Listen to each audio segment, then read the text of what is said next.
साध संगत, आपने ਹੁਣ तक गुरबाणी के कीर्तन का और विचारों का लाभ उठाया है। समय नूं सफला किया है, क्योंकि समा वही सफला है जो प्रभु वाहिगुरू की याद में गुजरता है।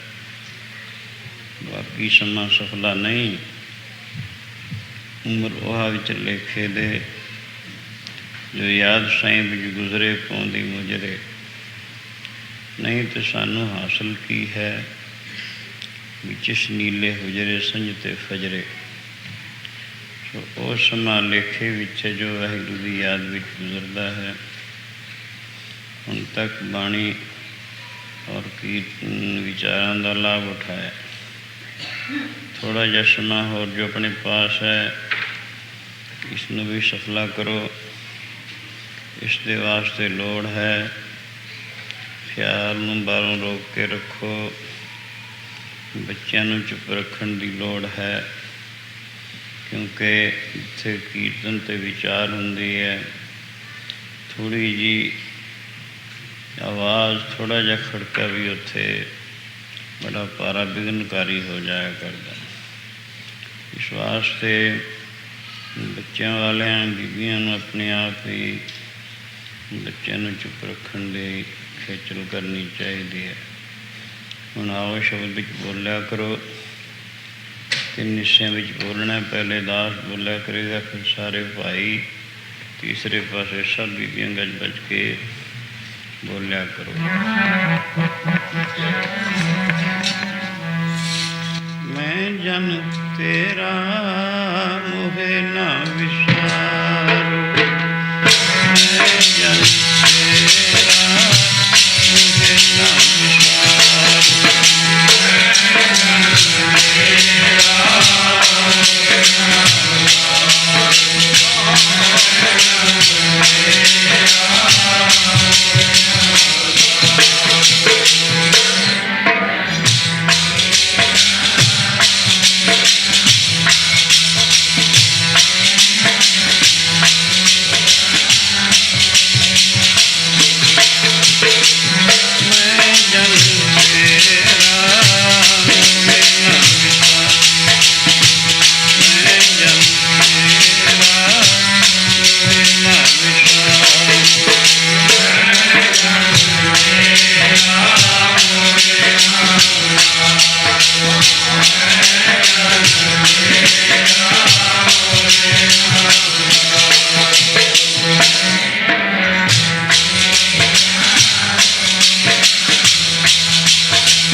मेरी संगत पोज सोच दिन राती।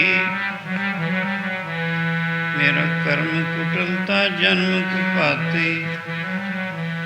राम गुसैया जी के जीवना मोहे ना विसारो। मैं जन तेरा मोहे ना विसारो जी। मैं जन तेरा, मैं जन तेरा, मोहे ना विसारो, मैं जन तेरा, मैं जन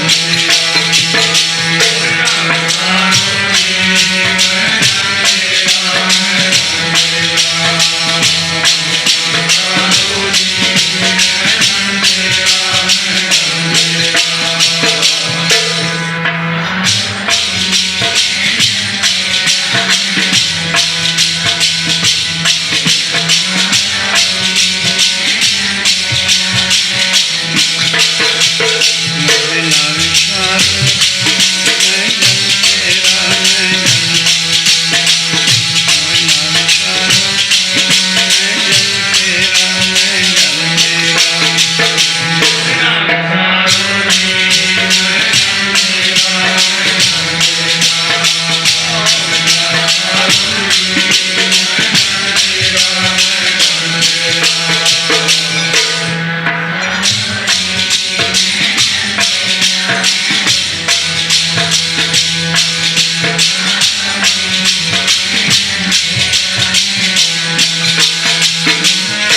जन तेरा, मैं जन तेरा, मैं जन तेरा, मैं जन तेरा। मैं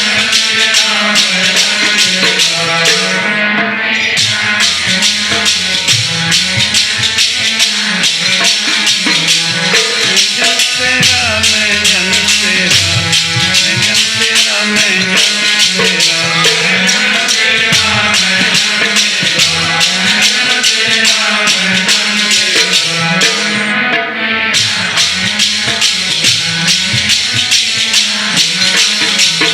मोहे ना विसारो, मैं जन तेरा, मैं जन, मोहे ना विसारो, मैं जन तेरा, मैं जन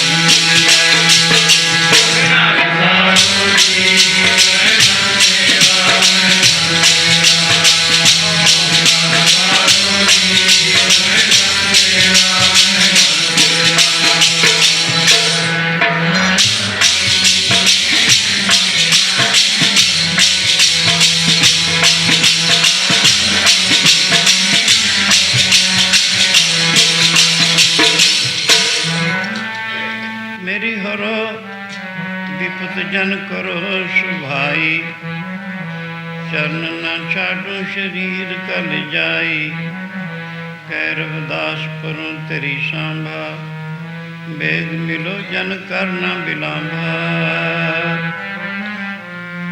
मोहे ना विसारो जी, मैं जन तेरा, मैं जन तेरा, मोहे ना विसारो, मैं जन तेरा, मैं जन तेरा।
ਖਿਆਲਾਂ ਨੂੰ ਬਾਹਰੋਂ ਰੋਕਣ ਦੀ ਖੇਚਲ ਕਰੋ। ਸਤਸੰਗੀ ਪੁਰਸ਼ ਵਾਸਤੇ ਪੂਰਾ ਲਾਭ ਉਠਾਉਣਾ ਹੋਵੇ ਤਾਂ 3 ਸੁਨਹਿਰੀ ਅਸੂਲ ਦੱਸੇ ਹਨ। ਸ਼ਰਧਾ, ਦੂਸਰਾ ਨਿਰਮਾਣਤਾ, ਤੀਸਰਾ ਚਿੱਤ ਦੀ ਇਕਾਗਰਤਾ। ਇਹਨਾਂ ਤਿੰਨਾਂ ਗੁਣਾਂ ਨੂੰ ਮੁੱਖ ਰੱਖ ਕੇ ਜੋ ਸਤਸੰਗ ਕਰਨ ਦਾ ਆਦੀ ਹੈ, ਸਤਸੰਗ ਕਰਨ ਦਾ ਸੁਭਾਅ ਬਣਾ ਲਿਆ ਜਿਸਨੇ, ਉਸਦੇ ਜਨਮ ਦੀ ਸਫਲਤਾ ਵਿੱਚ ਕੋਈ ਸੰਸ਼ਾ ਨਹੀਂ ਹੁੰਦੀ। ਉਹ ਪੂਰਾ ਸਤਸੰਗ ਤੋਂ ਲਾਭ ਉਠਾਇਆ ਕਰਦਾ ਹੈ। ਸਕੂਲਾਂ ਕਾਲਜਾਂ ਤੋਂ ਬਿਨਾਂ ਜਿਵੇਂ ਦੁਨਿਆਵੀ ਵਿੱਦਿਆ, ਦੁਨਿਆਵੀ ਐਜੂਕੇਸ਼ਨ ਪ੍ਰਾਪਤ ਨਹੀਂ ਹੁੰਦੀ, ਇਸੀ ਤਰ੍ਹਾਂ ਹੀ ਸਤਸੰਗ ਤੋਂ ਬਿਨਾਂ ਸਤ ਦੇ ਪਾਸੇ ਦੀ ਵਿੱਦਿਆ, ਯਾਨੀ ਪਰਮਾਰਥਕ ਵਿੱਦਿਆ, ਰੱਬ ਦੇ ਪਾਸੇ ਦੀ, ਸਤ ਦੇ ਪਾਸੇ ਦੀ ਸੋਝੀ ਨਹੀਂ ਪਿਆ ਕਰਦੀ। ਇਸ ਵਾਸਤੇ ਮਾਨਵ ਤਨ ਧਾਰ ਕੇ ਜਿਸ ਮਾਨਵ ਤਨ ਦਾ ਅਸਲ ਮੁੱਖ ਪ੍ਰਯੋਜਨ ਭਈ ਪ੍ਰਾਪਤ ਮਾਨਵ ਦਫਰੀਆ, ਗੋਬਿੰਦ ਮਿਲਣ ਕੀਏ ਤੇਰੀ ਵਰੀਆ, ਅਵਰ ਕਾਜ ਤੇਰੇ ਕਿਤੇ ਨਾ ਕਾਮ, ਮਿਲ ਸਾਧ ਸੰਗਤ ਭਜ ਕੇਵਲ ਨਾਮ। ਮੁੱਖ ਉਦੇਸ਼ ਜਿਸ ਦਾ ਇਹ ਕੁਛ ਹੈ, ਉਸ ਦੇ ਵਾਸਤੇ ਪਹਿਲਾ ਸਾਧਨ ਸਤਸੰਗ ਹੀ ਦੱਸਿਆ। ਸਤਸੰਗ ਦੁਆਰਾ ਹੀ ਬੜੇ ਬੜੇ ਨਿਸ਼ਿੱਧ ਪੁਰਸ਼ ਜੋ ਠੱਗ, ਡਾਕੂ, ਥਾੜਵੀ, ਦੁਰਾਚਾਰੀ ਉੱਚ ਪਦਵੀਆਂ ਨੂੰ ਪ੍ਰਾਪਤ ਹੋਏ ਹਨ। ਮਾਨਵ ਤਨ ਸਫਲੇ ਕੀਤੇ, ਅੱਜ ਤੱਕ ਉਹਨਾਂ ਦੇ ਨਾਮ ਅਮਰ 'ਤੇ ਅਟਲ ਹਨ। ਆਪ ਤਰੇ ਕੁਲਾਂ ਤਰੀਆਂ, ਇੱਕ ਦੇ ਪਿੱਛੇ ਲੱਖਾਂ ਕਰੋੜਾਂ ਦਾ ਉਧਾਰ ਪਾਇਆ। ਇਸ ਵਾਸਤੇ ਸਤਸੰਗ ਦੀ ਮਹਿਮਾ ਕਥਨੀ ਹੈ। ਤਦੇ ਹੀ ਸਾਹਿਬ ਗੁਰੂ ਪੰਚਮ ਪਾਤਸ਼ਾਹ ਸਤਸੰਗ ਦੀ ਮਹਿਮਾ ਉੱਪਰ ਇੱਕ ਸ਼ਬਦ ਵਰਣਨ ਕਰਕੇ ਸਾਨੂੰ ਇਉਂ ਦੱਸਦੇ ਹਨ। ਸੁਣਿਓ ਮੇਰੇ ਮੀਤਾ ਜੀ ਮਹਿਮਾ ਸਤਸੰਗ ਦੀ, ਸੁਣਿਓ ਮੇਰੇ ਮੀਤਾ ਮਹਿਮਾ ਸਤਸੰਗ ਦੀ, ਸੁਣਿਓ ਮੇਰੇ ਮੀਤਾ ਜੀ ਮਹਿਮਾ ਸਤਸੰਗ ਦੀ, ਸੁਣਿਓ ਮੇਰੇ ਮੀਤਾ ਜੀ ਮਹਿਮਾ ਸਤਸੰਗ ਦੀ।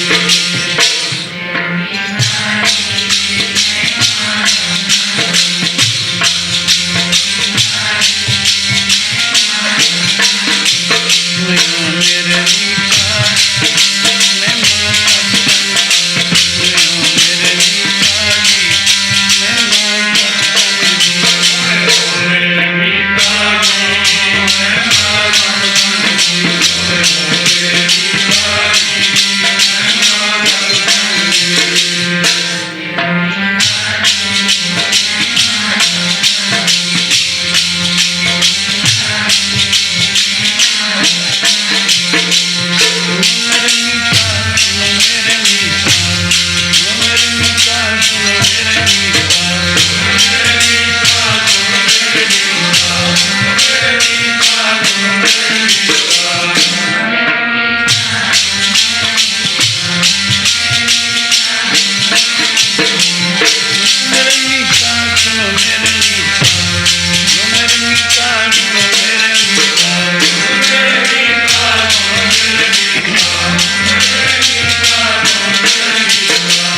ਮੰਗਲ ਪਰਬਤ ਪਾਰ ਪਰੇ। ਖਲ ਚਤਰਵ ਕੀਤਾ ਅੰਧਲੇ ਤਿਰਭਵਨ ਸੂਝਿਆ। ਗੁਰ ਭੇਟ ਪੁਨੀਤਾ ਮਹਿਮਾ ਸਾਧੂ ਸੰਗ ਕੀ ਸੁਨੋ ਮੇਰੇ ਮੀਤਾ। ਸਾਹਿਬ ਗੁਰੂ ਪੰਚਮ ਪਾਤਸ਼ਾਹ ਗੁਰੂ ਅਰਜਨ ਦੇਵ ਮਹਾਰਾਜ ਸਤਸੰਗ ਦੀ ਮਹਿਮਾ ਉੱਪਰ ਵੱਡਾ ਸ਼ਬਦ ਉਚਾਰਨ ਕਰਕੇ ਸਾਨੂੰ ਪਿਆਰ ਨਾਲ ਸਮਝਾਉਂਦੇ ਹਨ। ਮਹਿਮਾ ਸਾਧੂ ਸੰਗ ਕੀ ਸੁਨੋ ਮੇਰੇ ਮੀਤਾ।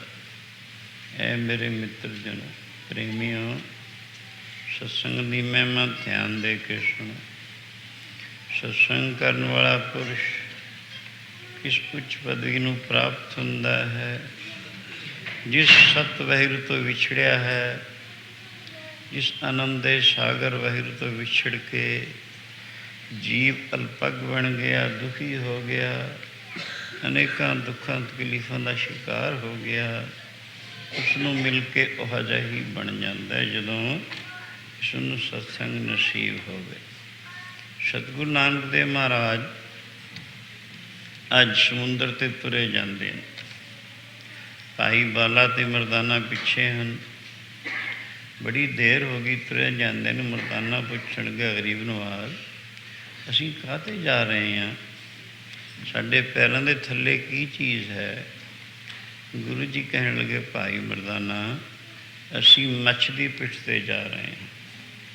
ਮਰਦਾਨਾ ਕਹਿਣ ਲੱਗਾ, ਮਹਾਰਾਜ ਕਦੇ ਚੱਲੇ ਹਾਂ, ਮੁੱਕਣ 'ਚ ਹੀ ਨਹੀਂ ਆਉਂਦਾ, ਕਿਤਨਾ ਵੱਡਾ ਕੁ ਮੱਛ ਹੈ। ਕਹਿਣ ਲੱਗੇ 100 ਮੀਲ ਲੰਬਾ ਮੱਛ ਹੈ।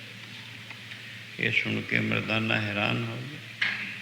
100 ਮੀਲ ਲੰਬਾ, ਇੱਦੋਂ ਵੀ ਵੱਡੇ ਵੱਡੇ ਮੱਛ ਸਮੁੰਦਰ ਵਿੱਚ ਹਨ। ਸੋ ਤੁਰੇ ਜਾਂਦੇ ਜਾਂਦੇ ਇਉਂ ਕਈ ਦੇਰ ਵਿੱਚ ਉੱਥੇ ਪਹੁੰਚੇ। ਜਿਹੜਾ 100 ਮੀਲ ਲੰਬਾ ਮੱਛ, ਉਹਦਾ ਸਿਰ ਕਿਤਨਾ ਵੱਡਾ ਹੋਣਾ। ਉਸ ਦੇ ਉੱਪਰ ਜਾ ਕੇ ਰਾਤ ਕੱਟੀ ਤਾਂ ਸਵੇਰ ਸਾਰ ਉਸਦੇ ਸਰੀਰ ਦਾ ਅੰਤ ਹੋ ਗਿਆ। ਉਹਦੇ ਸਰੀਰ ਵਿੱਚੋਂ ਰੂਹ ਨਿਕਲ ਕੇ ਆਸਮਾਨ ਦੇ ਵਿੱਚ ਰੋਸ਼ਨੀ ਹੋਈ।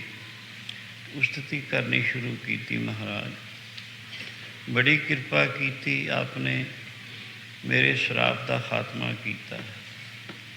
ਇਹ ਗੱਲ ਸੁਣ ਕੇ ਗੁਰੂ ਜੀ ਕਹਿਣਗੇ, ਭਾਈ ਬਾਲਾ, ਇਸ ਨੂੰ ਪੁੱਛੇ ਕੌਣ ਹੈ? ਇਸ ਨੂੰ ਸ਼ਰਾਪ ਕਿਸ ਨੇ ਦਿੱਤਾ? ਸ਼ਰਾਪ ਦੇ ਖਾਤਮੇ ਦੀ ਬਾਬਤ ਕਿਵੇਂ ਗੱਲਬਾਤ ਹੋਈ? ਆਪਣੀ ਹਕੀਕਤ ਸਾਰੀ ਖੋਲ੍ਹ ਕੇ ਦੱਸੇ। ਭਾਈ ਬਾਲੇ ਨੇ ਪੁੱਛਿਆ, ਤੂੰ ਆਪਣੀ ਸਾਰੀ ਹਕੀਕਤ ਖੋਲ੍ਹ ਕੇ ਦੱਸ। ਉਸਨੇ ਕਿਹਾ, ਮੈਂ ਤ੍ਰੇਤੇ ਯੁੱਗ ਦੇ ਵਿੱਚ, ਸਤਯੁਗ, ਤ੍ਰੇਤਾ, ਦੁਆਪਰ ਅਤੇ ਕਲਯੁਗ ਸਮੇਂ ਦੀ ਵੰਡਿਓ ਕੀਤੀ ਹੈ ਸਿਆਣੇ ਪੁਰਸ਼ਾਂ ਨੇ। ਸਤਯੁਗ ਦੇ ਵਿੱਚ ਲੱਖ ਲੱਖ ਵਰ੍ਹੇ ਦੀ ਉਮਰ ਹੁੰਦੀ ਪੁਰਾਣੀ ਦੀ। ਤ੍ਰੇਤੇ ਵਿੱਚ 10-10 ਹਜ਼ਾਰ ਵਰਸ ਦੀ ਉਮਰ ਹੁੰਦੀ। ਦੁਆਪਰ ਯੁੱਗ ਦੇ ਵਿੱਚ 1000-1000 ਵਰ੍ਹਾ ਹੁੰਦੀ। ਔਰ ਕਲਯੁਗ ਵਿੱਚ 100 ਸਾਲ ਦੀ ਆਯੂ ਦੱਸੀ। ਕਹਿਣ ਲੱਗਾ, ਤ੍ਰੇਤੇ ਯੁੱਗ ਦੇ ਵਿੱਚ ਮੈਂ ਮਿਥਿਲਾਪੁਰੀ ਵਿੱਚ ਰਹਿੰਦਾ ਹੁੰਦਾ ਸੀ। ਮਿਥਿਲਾਪੁਰੀ ਉਹ ਪੁਰੀ ਹੈ ਜਿੱਥੋਂ ਦਾ ਰਾਜਾ ਜਨਕ ਰਾਜਾ ਸੀ। ਰਾਜਾ ਜਨਕ ਬ੍ਰਹਮ ਗਿਆਨੀ ਸੀ, ਜਿਸ ਦੀ ਬਾਤ ਭਾਈ ਸਾਹਿਬ ਭਾਈ ਗੁਰਦਾਸ ਗੁਰੂ ਘਰ ਦੇ ਵੇਦ ਵਿਆਸ ਇਉਂ ਕਹਿੰਦੇ ਹਨ। ਮਾਇਆ ਵਿੱਚ ਉਦਾਸੀ ਗੁਰਮੁਖ ਪਿਆਰਾ, ਗੁਰਮੁਖ ਪਿਆਰਾ। ਮਾਇਆ ਵਿੱਚ ਉਦਾਸੀ ਗੁਰਮੁਖ ਪਿਆਰਾ, ਗੁਰਮੁਖ ਪਿਆਰਾ। ਮਾਇਆ ਵਿੱਚ ਉਦਾਸੀ ਗੁਰਮੁਖ ਪਿਆਰਾ, ਗੁਰਮੁਖ ਪਿਆਰਾ। ਮਾਇਆ ਵਿੱਚ ਉਦਾਸੀ ਗੁਰਮੁਖ ਪਿਆਰਾ, ਗੁਰਮੁਖ ਪਿਆਰਾ।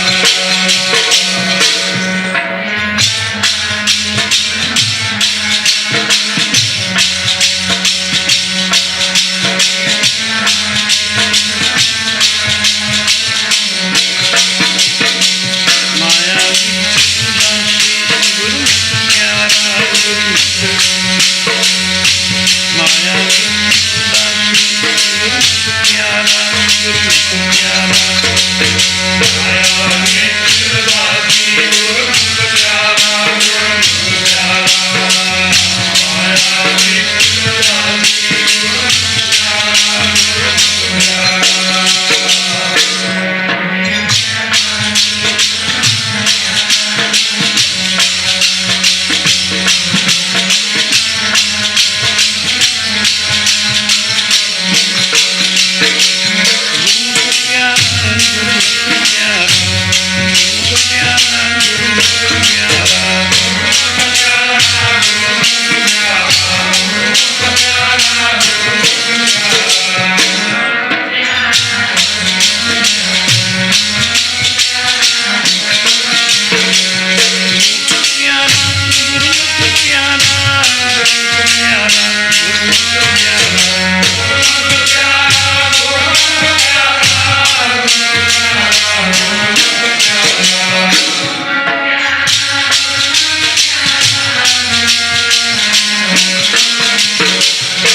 ਭਗਤ ਬੜਾ ਰਾਜਾ ਜਨਕ ਹੈ।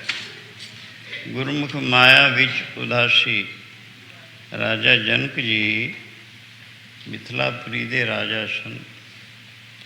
ਰਾਜਾ ਹੋਣ ਦੇ ਬਾਵਜੂਦ ਬ੍ਰਹਮ ਗਿਆਨੀ ਵੀ ਸਨ। ਬ੍ਰਹਮ ਗਿਆਨੀ ਉਸ ਨੂੰ ਕਹਿੰਦੇ ਹਨ ਜੋ ਬ੍ਰਹਮ ਕੀਏ ਪਰਮੇਸ਼ਰ ਨੂੰ ਮਿਲਿਆ ਹੁੰਦਾ।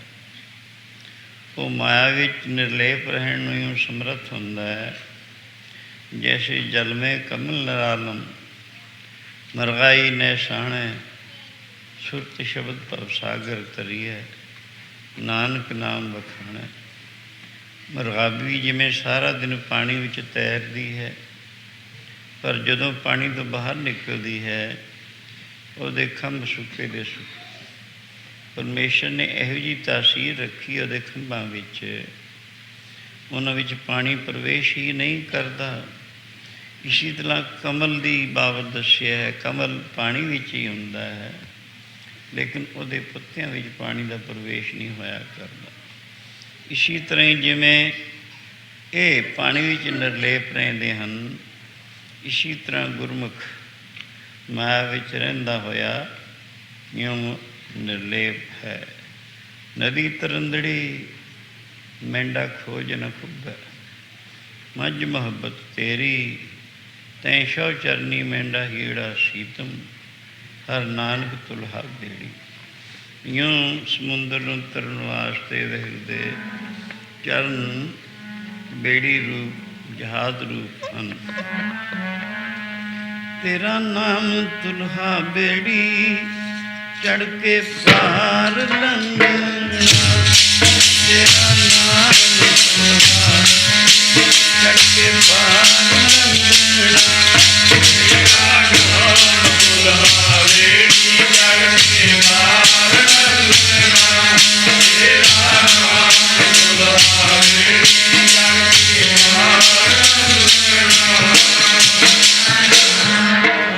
ਲੰਘਣਾ।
ਕਹੀਏ ਜਹਾਜ਼ ਜਾਂ ਸਟੀਮਰ 'ਤੇ ਸਵਾਰ ਹੋ ਕੇ ਹਜ਼ਾਰ ਹਾਂ ਮਰਬਾ ਮੀਲ ਦਾ ਪਾਣੀ, ਜਿਸ ਦੇ ਵਿੱਚ ਬੜੇ ਬੜੇ ਮੱਛ ਕੱਛ ਹਨ, ਆਸਾਨੀ ਨਾਲ ਉਹਨਾਂ ਨੂੰ ਤਰ ਸਕੀਂਦਾ ਹੈ।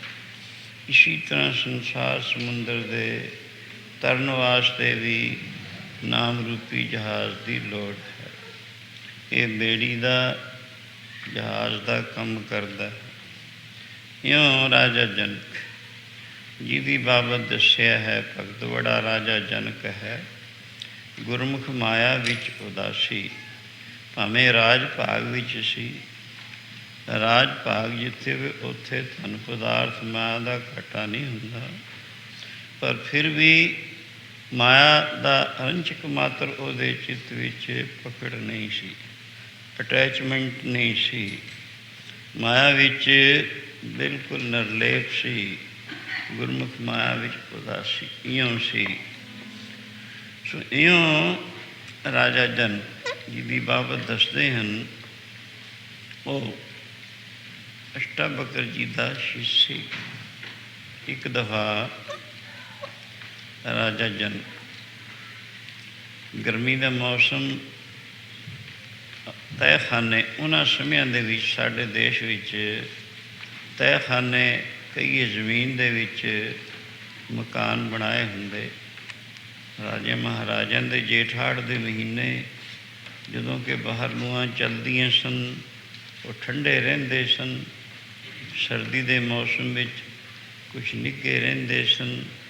ਸਿਰਫ ਸਾਉਣ ਭਾਦੋਂ 2 ਮਹੀਨੇ ਜਦੋਂ ਬਰਸਾਤ ਪੈਂਦੀ ਸੀ, ਉਸ ਮੌਸਮ ਵਿੱਚ ਉਹ ਜ਼ਰਾ ਅਨੁਕੂਲ ਨਹੀਂ ਸਨ ਹੁੰਦੇ। ਬਾਕੀ ਸਾਰੇ ਮੌਸਮਾਂ ਦੇ ਵਿੱਚ ਉਹ ਫਾਇਦੇਮੰਦ ਸਾਬਤ ਹੁੰਦੇ ਸਨ। ਇਉਂ ਦੁਪਹਿਰ ਦਾ ਵੇਲਾ, ਜੇਠ ਹਾੜ ਦਾ ਮਹੀਨਾ, ਰਾਜਾ ਜਨਕ ਦੁਪਹਿਰ ਦਾ ਪ੍ਰਸ਼ਾਦ ਛਕ ਕੇ ਆਰਾਮ ਬਸ ਹੋਇਆ। ਰਾਣੀਆਂ ਪੱਖਾ ਮਾਰ ਰਹੀਆਂ ਹਨ ਅਤੇ ਰਾਜਾ ਜਨਕ ਨੂੰ ਸੁਪਨਾ ਆਉਂਦਾ ਹੈ। ਜਾਗਰਤ ਸੁਪਨ ਸੁਖੋਪਤ ਤੁਰੀਆ, ਆਤਮ ਧੂਵਤ ਕੀਏ ਪੁਰੀਆ। ਆਤਮਾ ਰੂਪੀ ਰਾਜਾ ਹੈ। ਇਸ ਦੀਆਂ ਜਾਗਰਤ, ਸੁਪਨ, ਸੁਖੋਪਤ ਔਰ ਤੁਰੀਆ, ਇਹ 4 ਅਵਸਥਾਵਾਂ ਹਨ।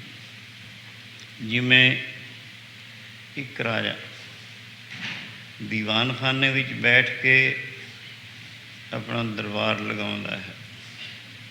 ਜਦੋਂ ਆਪਣੇ ਅੰਤःਪੁਰ ਵਿੱਚ ਆ ਜਾਂਦਾ ਹੈ, ਉਸ ਅੰਤःਪੁਰ ਦੀ 4 ਦੀਵਾਰੀ ਦੇ ਵਿੱਚ ਜਿਤਨੇ ਫੈਮਿਲੀ ਮੈਂਬਰਸ ਹੁੰਦੇ ਹਨ, ਉਹਨਾਂ ਨਾਲ ਗੱਲਬਾਤ ਕਰਦਾ ਹੈ, ਕੋਈ ਆਪਣੀ ਘਰੋਗੀ ਵਿਹਾਰ ਕਰਦੀ। ਉਸ ਤੋਂ ਬਾਅਦ ਜਦੋਂ ਥੱਕ ਜਾਂਦਾ ਹੈ, ਆਪਣੇ ਬੈੱਡਰੂਮ 'ਤੇ ਚਲਾ ਜਾਂਦਾ ਹੈ, ਅਲੱਗਾ ਕਮਰੇ ਵਿੱਚ ਚਲਾ ਜਾਂਦਾ ਹੈ, ਉੱਥੇ ਜਾ ਕੇ ਸੌਂ ਜਾਂਦਾ ਹੈ। ਉੱਠ ਕੇ ਫਿਰ ਇਸ਼ਨਾਨ ਵਗੈਰਾ ਕਰਕੇ ਆਪਣੇ ਪ੍ਰਭੂ ਦੇ ਕਮਰੇ ਵਿੱਚ ਚਲਾ ਜਾਂਦਾ ਹੈ, ਉੱਥੇ ਆਪਣੇ ਪ੍ਰਭੂ ਦੇ ਵਿੱਚ ਲੀਨ ਹੁੰਦਾ ਹੈ। ਇਹ ਉਸ ਇੱਕ ਰਾਜਾ ਦੀਆਂ 4 ਅਵਸਥਾ ਹੋਈਆਂ। ਇਸੀ ਤਰ੍ਹਾਂ ਆਤਮਾ ਰੂਪੀ ਰਾਜਾ ਹੈ। ਇਸ ਦੀਆਂ ਆਤਮਾ ਸਭ ਦਾ ਆਪਣਾ ਆਪਾ ਹੈ।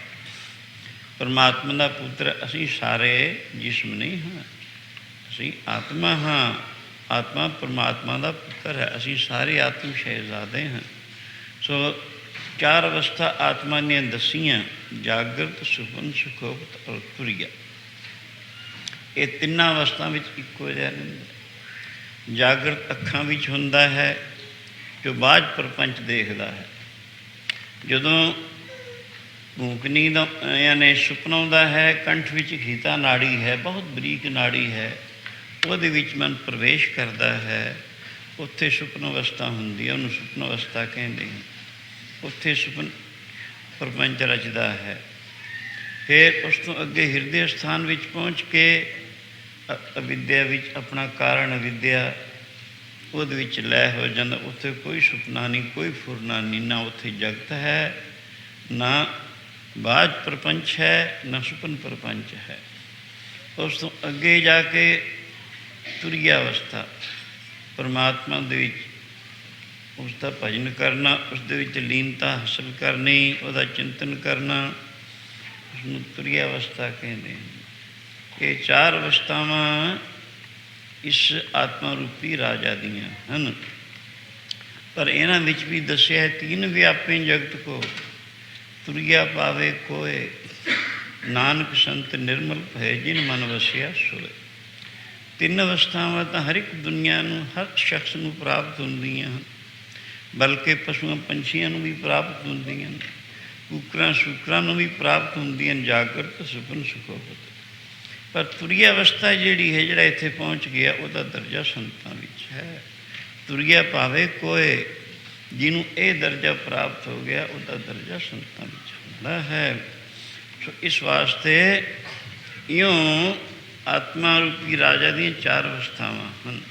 अज राजा जनक नूं सुपना आउंदा है। सुपन विच की देखदा है? मानो उस तो कोई गलती हो गई। किसी दूसरे राजा के पास उसकी प्रजा ने जाके पुकार की थी भी असी तुहानूं अपना राजा थापदे हाँ। राजा जनक नूं इस राज विचों मार कुट के निकाल दे। वो अपनी फौज चढ़ाई करके आ गया। उसने इसके राज पर चढ़ाई कर दी, इसके खजाने अपने काबू किए, सारा राज भाग अपने काबू किया और सब राजा जनक नूं हुक्म कर दिता, इसनूं मेरे राज तो बाहर कट दो, शहर तो बाहर कट दो। जिहड़ा कोई इसका सत्कार करेगा उसते नवीन राजा की नाराज़गी होगी, जिहड़ा इसका आदर करेगा यानी नादर उसते नवीन राजा की खुशी होगी। यूँ जाके राजा नूं यानी जनक नूं एक तो राज भाग सब कुछ खुस गया। सुपने की गल है, सुपना जागृत वांगू ही होया करता है। तो उत्थे सच देख रहा है, उसनूं नवीन राजा के नौकर बुरी तरह लई जा रहे हैं, उसका निरादर करते हैं, कुटते मारते हैं। तो इसी तरह उसकी हद तो बाहर ले जाके कहेंगे देखो इधर नहीं आना, उधर बेशक जाओ। वो इन्नी गल इतनी हदायत करके मुड़िया है, लेकिन जनक उत्थे बैठा, इकल्ला बैठा है, राज भाग खुस गया, कुछ पास नहीं है, इकल्ला है, प्यास लगी है, भुख लगी है। हुण सोचता है कुछ खाण पीण नूं मिले। अखीर ये भी उसनूं हदायत सी भी इधर ना ही, इस हद विच पैर ना पाई, उधर बेशक जावी। खैर उधर जा रहे हैं, हुण की देखिया सामने एक शहर नज़र आया, उच्चे उच्चे मकानात हैं। उत्थे पहुँचिया, पहुँच के पुछण लगा बई इत्थे किसी शाहूकार का क्षेत्र यानी लंगर चलता होवे। सो कहण लगे हाँ एक जगह है लंगर चलता, दोपहर वेले दो दो कड़छियाँ खिचड़ी दियाँ मिलदियाँ हैं, ते दो दो चमचे घ्यो दे मिलते। उत्थे पहुँच जाओ तेनू भी मिल जाएगा। उत्थे पहुँचिया, भुख डाढ़ी लगी सी, उन्होंने जाके कहने लगे मैनू भुख लगी है, कुछ खाने वास्ते मिले। कहने लगे हाँ इत्थे खिचड़ी मिलती है और कुछ नहीं, पर खिचड़ी पवाउण वास्ते तू कोई बर्तन लाया जाके, अजे वक्त नहीं होया बर्तन का लंगर, तेरे आउंदे नूं वक्त हो जाएगा। हुण राजा सोने चांदी के थालों में खाण वाला, कुछ मिलता नहीं है। अखीर कुम्हारां की भट्ठी ते जाके एक ठीक करा लिया। हुण धो धू के जदों पहुँचिया, आउंदे नूं ओह लंगर वरत चुकिया। कहण लगे भी मैनू कुछ दिओ। कहने भाई तू लेट आया है, हुण तो लंगर ही वरत गया है, मिन्नतां तरले कीते भी कुछ तो दिओ, मैं बहुत भुखा हाँ। खैर उन्होंने कुछ करके दो कड़छियाँ खिचड़ी दियाँ पा दित्तियां। कहण लगे ओ थां घ्यो वरतदा ले लै। उत्थे जाके पहुँचिया, घ्यो दा यानी एक कड़छी रखी सी जिहदे विच दो चमचे आउंदे सी। उहदे नाल कहण लगा मैनूं जल्दी घ्यो पाओ, मैनूं भुख डाढ़ी लगी है, जल्दी छकां, कुछ न कुछ मेरे अंदर जावे तो शांति आ। खैर इयों वो पाउण लगी, इसका घ्यो डुल गया, किसी ने हथ ला दिता। ਹੁਣ ਬਹੁਤ ਮਿੰਨਤਾਂ ਤਰਲੇ ਕਰਕੇ ਫਿਰ ਦੁਬਾਰਾ ਕਿਉਂ ਪਵਾਇਆ। ਬੈਠ ਕੇ ਖਾਣ ਨਹੀਂ ਸੀ ਜਾਣਦਾ, ਚਮਚੇ ਨਾਲ ਖਾਣ ਵਾਲਾ ਬੰਦਾ ਸੀ, ਰਾਜਾ ਸੀ। ਸੋ ਇਉਂ ਖੈਰ ਰਲਾ ਰਿਹਾ ਹੈ, ਭੁੱਖ ਡਾਢੀ ਲੱਗੀ ਹੋਈ ਹੈ। ਕੀ ਖੇਲ ਵਰਤਿਆ, ਦੋ ਠੱਠੇ ਸਥਾਨ ਲੜਦੇ ਹੋਏ ਆਏ, ਭਿੜਦੇ ਆਏ, ਜਿਉਂ ਫੇਟ ਲੱਗੀ। ਕਿਧਰੇ ਇਹ ਰੁੜ ਜਾਂਦਾ ਹੈ, ਕਿਧਰੇ ਇਸ ਦੀ ਖਿਚੜੀ ਰੁੜ ਜਾਂਦੀ ਹੈ, ਕਿਧਰੇ ਠੀਕਾ ਰੁੜ ਜਾਂਦਾ। ਇਹ ਸੁਪਨੇ ਵਿੱਚ ਦੇਖਦਾ ਹੈ, ਤਦਕ ਕੇ ਉੱਠ ਖੜਿਆ, ਚਿਹਰਾ ਪੀਲਾ ਹੋ ਗਿਆ। ਰਾਣੀਆਂ ਨੇ ਦੇਖਿਆ ਬਈ ਕੋਈ ਗੱਲ ਹੈ ਜ਼ਰੂਰ। ਇੱਕ ਲਖਤ ਐਂ ਤੱਕ ਕਿ ਜਿਹੜਾ ਉੱਠਣਾ ਹੈ ਐਵੇਂ ਨਹੀਂ।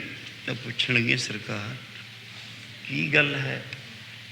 ਉਹ ਦੱਸਦਾ ਨਹੀਂ ਕਿਸੇ ਨੂੰ। ਸੁਪਨਾ ਕੁਛ ਇਹੋ ਜਿਹਾ ਗਹਿਰਾ ਆਇਆ, ਮਾਨੋ ਉਹਦਾ ਨਕਸ਼ਾ ਸਾਹਮਣੇ ਖੜਾ ਹੈ। ਕਈ ਸੁਪਨੇ ਤਾਂ ਇਹੋ ਜਿਹੇ ਆਉਂਦੇ ਨੇ ਨਾ, ਉਦੋਂ ਹੀ ਭੁੱਲ ਜਾਂਦੇ, ਪਤਾ ਹੀ ਕੁਛ ਨਹੀਂ ਹੁੰਦਾ। ਕਈ ਸੁਪਨੇ ਇਹੋ ਜਿਹੇ ਹੁੰਦੇ ਨੇ, ਮਾਨੋ ਸਾਹਮਣੇ ਹੀ ਉਹਦਾ ਨਕਸ਼ਾ ਖੜਾ ਰਹਿੰਦਾ ਹੈ। ਸੁਪਨਾ ਇਹੋ ਜਿਹਾ ਗਹਿਰਾ ਆਇਆ, ਉਹਦਾ ਨਕਸ਼ਾ ਮਾਨੋ ਸਾਹਮਣੇ ਖੜਾ ਹੈ। ਹਾਂ, ਰਾਣੀਆਂ ਪੁੱਛਦੀਆਂ ਹਨ, ਪਰ ਸ਼ਰਮ ਦਾ ਮਾਰਿਆ ਦੱਸਦਾ ਨਹੀਂ ਹੈ। ਚਿੱਤੇ ਉੱਪਰ ਬਹੁਤ ਗਹਿਰਾ ਅਸਰ ਹੈ। ਹੁਣ ਉਸਨੇ ਉਸਨੂੰ ਮਾਨੋ ਨੀਮ ਪਾਗਲ ਕਰ ਦਿੱਤਾ, ਨੀਮ ਪਾਗਲ ਬਣਾ ਦਿੱਤਾ।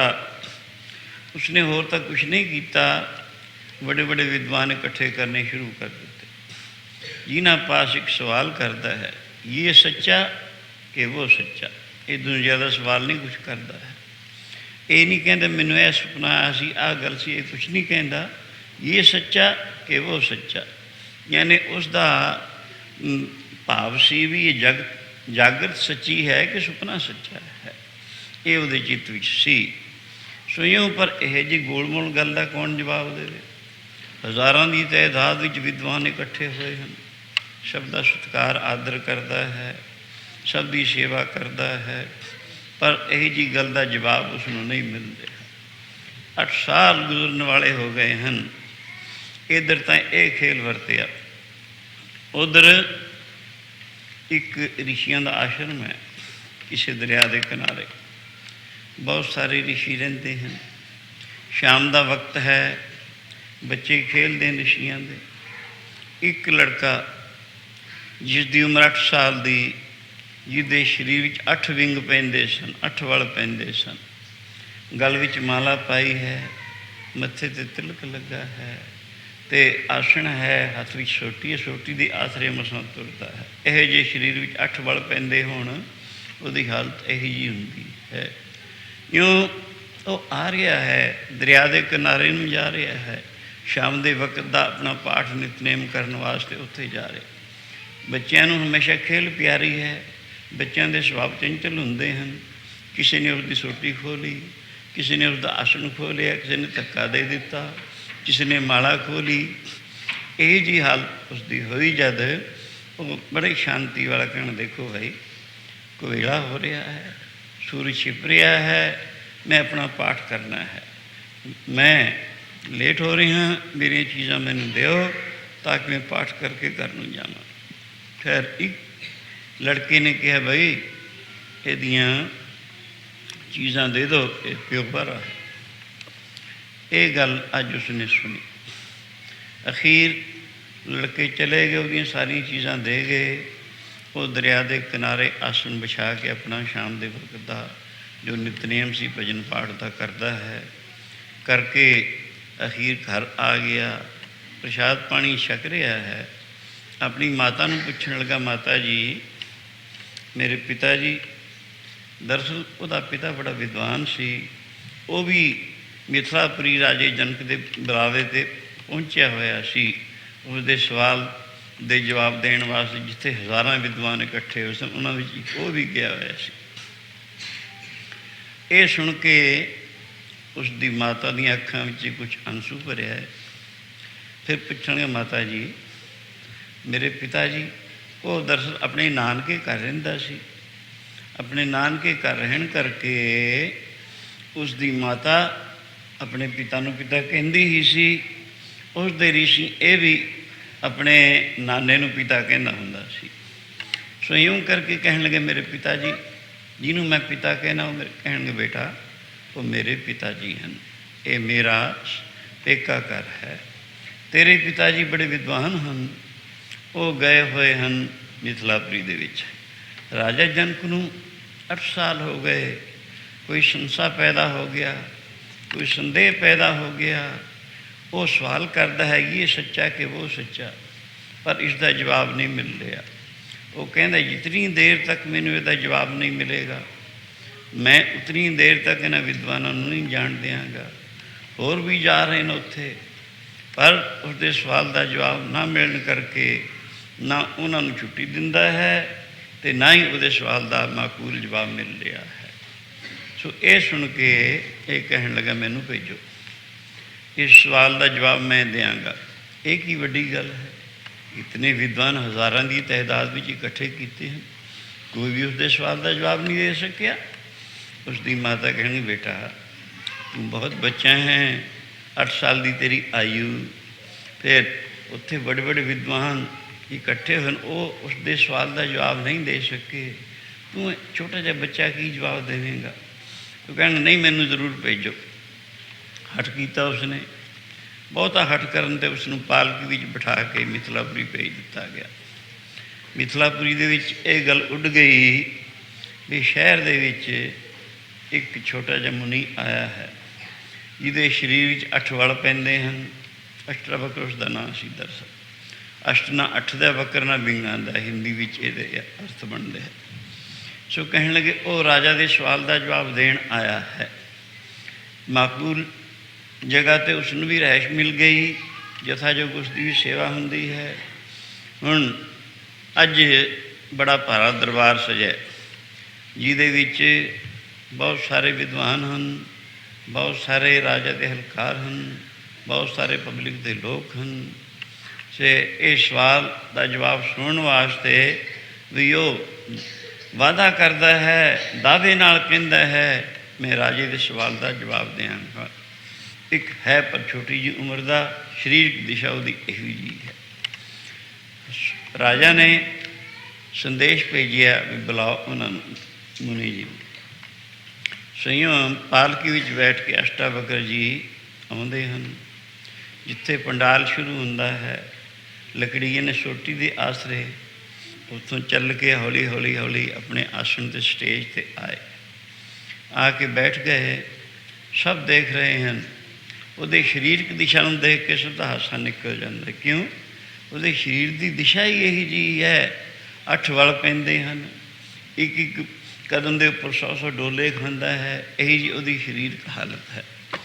ਇਉਂ ਕਰਕੇ ਖੈਰ ਉੱਥੇ ਬੈਠ ਗਏ ਆਪਣੇ ਆਸਣ 'ਤੇ। ਹੁਣ ਰਾਜੇ ਜਨਕ ਨੇ ਹੱਥ ਜੋੜ ਕੇ ਬੇਨਤੀ ਕੀਤੀ, ਮਹਾਰਾਜ ਕਿਰਪਾ ਕਰੋ, ਇਹ ਸਾਰੇ ਜਿਤਨੇ ਹਨ ਮਹਾਨ ਭਾਵ, ਕੁਝ ਮੇਰੇ ਹਲਕਾਰ, ਕੁਝ ਹੋਰ ਪਬਲਿਕ ਦੇ ਲੋਕ ਇਸ ਗੱਲ ਨੂੰ ਸੁਣਨ ਵਾਸਤੇ ਉਤਸ਼ਾਹਕ ਹਨ ਵੀ ਸਵਾਲ ਦਾ ਜਵਾਬ ਮਿਲੇ, ਆਪ ਕਿਰਪਾ ਕਰੋ। ਇਹ ਸੁਣ ਕੇ ਪਹਿਲੇ ਉਹ ਪੁੱਛਣ ਲੱਗੇ, ਅਸ਼ਟਾਵਕਰ ਜੀ ਰਾਜਨ, ਇਹ ਜਿਹੜੇ ਲੋਕ ਬੈਠੇ ਹਨ ਇਹ ਕੌਣ ਹਨ? ਇਹ ਸੁਣ ਕੇ ਰਾਜਾ ਕਹਿਣ ਲੱਗਾ, ਮਹਾਰਾਜ ਕੁਝ ਵਿਦਵਾਨ ਹਨ, ਕੁਝ ਮੇਰੇ ਹਲਕਾਰ ਹਨ, ਕੁਝ ਪਬਲਿਕ ਦੇ ਲੋਕ ਹਨ, ਇਉਂ ਹਨ। ਉਹ ਕਹਿਣ ਲੱਗੇ ਜਿਸ ਵਕਤ ਮੈਂ ਸਭਾ ਦੇ ਵਿੱਚ ਆਇਆ ਹਾਂ, ਮੈਨੂੰ ਵੇਖ ਕੇ ਹੱਸੇ ਕਿਉਂ ਇਹ? ਅਸ਼ਟਾਵਕਰ ਜੀ ਨੇ ਪੁੱਛਿਆ। ਪਤਾ ਉਹਨਾਂ ਨੂੰ ਸੀ ਵੀ ਉਹਦੀ ਸਰੀਰਕ ਦਿਸ਼ਾ ਨੂੰ ਦੇਖ ਕੇ ਇਹ ਹੱਸੇ ਸਨ।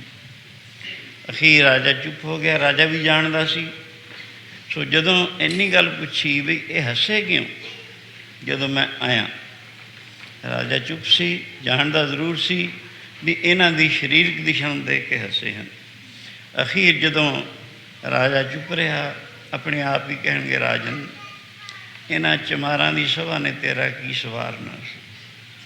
ਜਿਸ ਦੀ ਨਿਗਾਹ ਸਿਰਫ ਚਮੜੇ ਤੱਕ ਹੀ ਪਹੁੰਚੀ ਹੋਈ ਹੈ, ਆਤਮਾ ਤੱਕ ਨਹੀਂ ਪਹੁੰਚੀ, ਉਸਨੇ ਤੇਰਾ ਕੀ ਸਵਾਰਨਾ ਸੀ? ਤਦੇ 8 ਸਾਲ ਦਾ ਦੁਖੀ ਹੈ, ਤੈਨੂੰ ਸ਼ਾਂਤੀ ਨਹੀਂ ਆ ਸਕਦੀ। ਕਿਉਂ? ਇਹ ਮੇਰੀ ਸਰੀਰਕ ਦਿਸ਼ਾ ਨੂੰ ਦੇਖ ਕੇ ਹੱਸੇ। ਇਹਨੂੰ ਇਹ ਨਹੀਂ ਪਤਾ ਜੇ ਕਿਸੇ ਗੰਨੇ ਵਿੱਚ 8-10 ਫਲ ਪੈਂਦੇ ਹੋਣਗੇ ਉਹਦਾ ਰਸਤਾ ਮਿੱਠਾ ਹੁੰਦਾ। ਜੇ ਮੇਰੇ ਸਰੀਰ ਦੇ ਵਿੱਚ 8-10 ਵਲ ਪੈਂਦੇ ਹਨ, ਮੇਰਾ ਆਤਮਾ ਤਾਂ ਐਨ ਸੱਚਿਤ ਆਨੰਦ ਸਰੂਪ ਹੈ, ਉਹਦੇ ਵਿੱਚ ਰੰਚਕ ਮਾਤਰ ਫਰਕ ਨਹੀਂ ਹੈ। हाँ, इन्हां दी दृष्टि प्रतीत हुंदी चमड़े तक ही पहुंची है। जिसनों चमड़े की परख होवे उसनों चमार कहा जाता है, वैसे जाति का ना चमार नहीं। इउं करके इं जदों गल्लां कहीआं हैरान हो गए सब, वाकई 40 फेरी गल सी। अखीर इं गल्लां कह के हुण कहण लगा अपना सवाल कर, जिहड़ा तेरा सवाल है। राजा जनक ने हुण दोवें हत्थ जोड़ के अर्ज की भी ये सच्चा कि वो सच्चा। ये सुन के अष्टावक्र जी मुस्कुराए, सारिਆਂ ਨੂੰ बाजा करके कहन लगे, ए विद्वान लोगो, ए राजा के हलकारो, ए आम पब्लिक के लोगो, पहले तो राजा का सवाल ही गलत है। शर्म दा मारिया असली गल दस ही नहीं रहा है। जिहड़ी गल सुपने विच राजा नूं दिसी सी वो फिर सारी खोल के अष्टावक्र जी ने उत्थे दसी भी दरअसल इनू इयों इयों सुपना आया, सुपने विच इहदा राज भाग खुसिया। सो उस मौके नूं डर बैठा होया है किते मेरा राज भाग फिर ना खुस जाए, दुख तो हरेक ही डरिया करता है। गल तो यह है, इस करके पूछ रहा भी वो सच्चा कि यह जागृत सच्ची है। यह सवाल तो किया नहीं तुहाडे पास, तुसीं तां जवाब भी की देवो। सो इस करके दरअसल गल हुई है इयों। ਉਹਦੇ जवाब ਵਿੱਚ फिर कहन लगे जिहा जा वो वहा जा आ, जिहा जा सुपना वहा जा जागृत। जागृत सुपन विच रंचक मात्र भी फर्क नहीं है। जग जीवन कैसा जी सुपने जैसा, सुपने जैसा। जग जीवन कैसा सुपने जैसा, सुपने जैसा। जग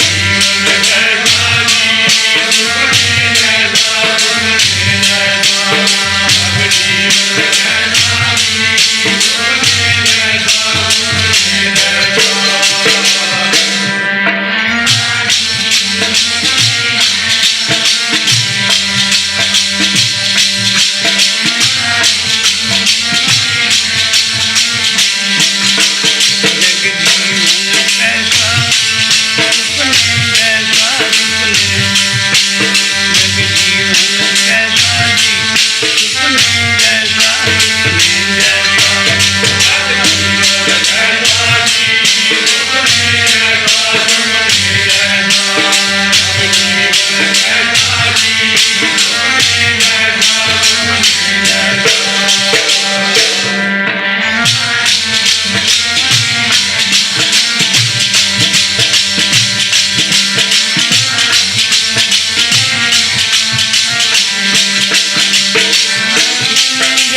जग जीवन कैसा सुपने जैसा, जग जीवन सुपन समान।